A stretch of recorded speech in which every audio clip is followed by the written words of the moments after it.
Hi everyone, I hope you are doing well. Today I'm going to show you how we can show the heading for all pages when you print an Excel sheet. Let's see. From File, Print. Here we have Print Preview. You see it's not complete and also heading appears only in the first page. Let's see second page. We don't see heading. Now let's fix this. Just first of all, come to Scaling. Fit all columns on one page. Good. Let me come back to first page. Great.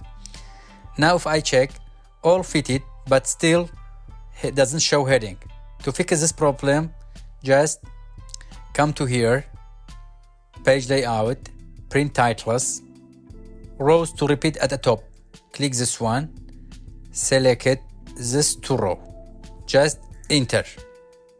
Okay. Now let's see print preview. File, print. Let's check. That's page 1. Page 2. You see? Shows the heading in all pages. Something is important. Come to margins and you can select it center. Vertically if you want, but I want only horizontally. It's important. Okay. That's all. Have a nice time.